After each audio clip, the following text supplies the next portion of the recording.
Welcome to day 3 of your mobility routine for your postpartum exercise plan. Today we're going to work on loosening up the hip flexors and the hamstrings. So you're going to need a band. Any band will do. Put it around your foot. We have a nice little hamstring stretch we're going to work through with the band. You're going to flex and point your toe in the band here.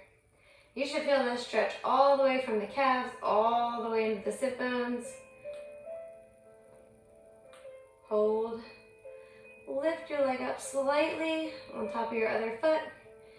You might feel this in the IT band. Take some nice deep breaths. Lift a little higher. And release.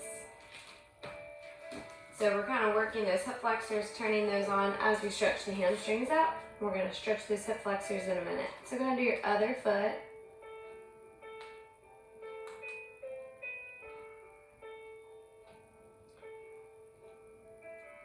Place the foot on top of the other foot.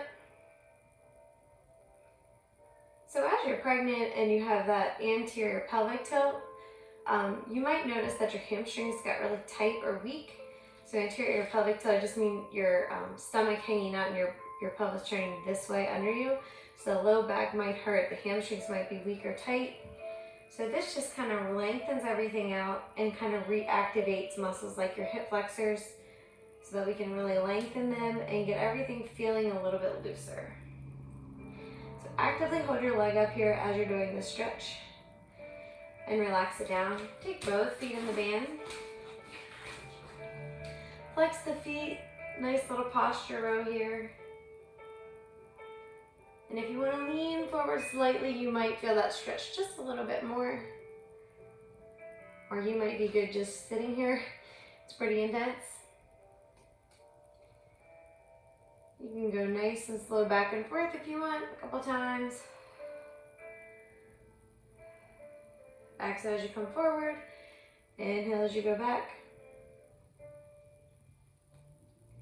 Nice work.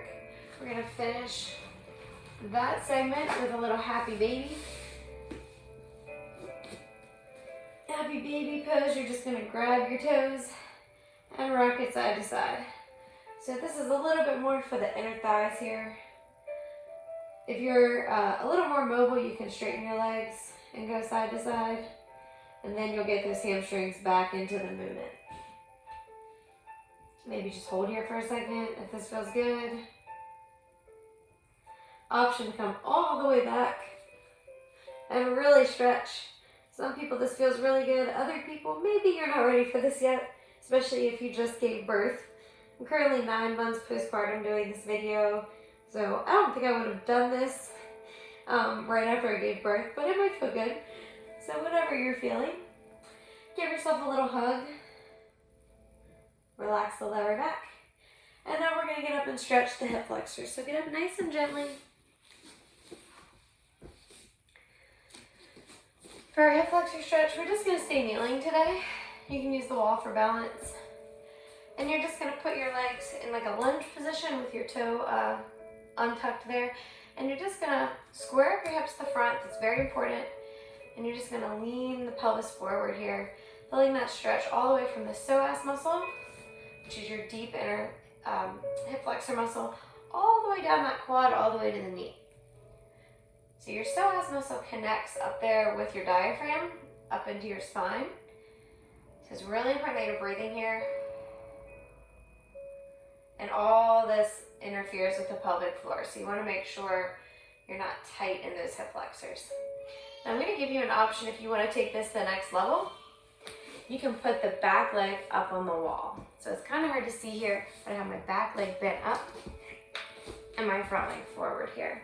So this just gives it a little bit of a deeper stretch. So hold here.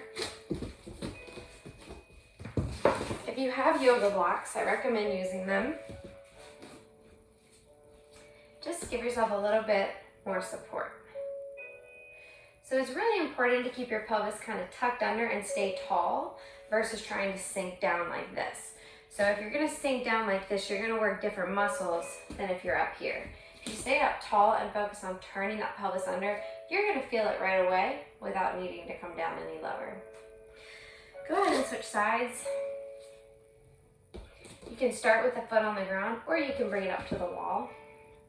And keep in mind, you can always pause this video and stretch longer if you need a little bit more time, because I know the hip flexors can be tight, especially if you're doing a lot of sitting, nursing baby, sitting around the house.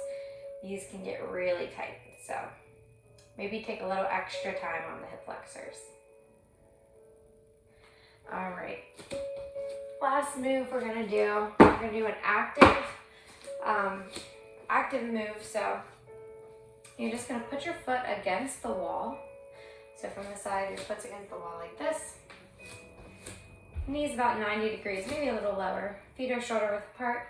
And you're just gonna relax your belly, and then you're just gonna press, activate your glute into the wall. So you're pressing back into the wall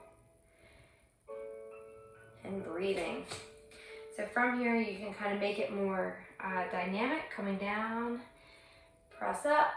So just lengthen those hip flexors by activating those glute and hamstrings. So you're coming down, pushing into the wall, and exhaling, lengthening, tucking the tailbone under each time. Keep your toe facing the wall. Facing the floor. Do about 5 reps, and then switch. Down and up. My front knee stays bent the whole time. If you're a runner, this move is excellent to do as a priming movement before you start running. It'll really help you lengthen your strides so you're running more efficiently instead of having that pelvic tilt and not using your core in your running. So try this move before you go on a run. So everyone, that was our really quick hip flexor and hamstring mobility routine for day 3 of your postpartum plan.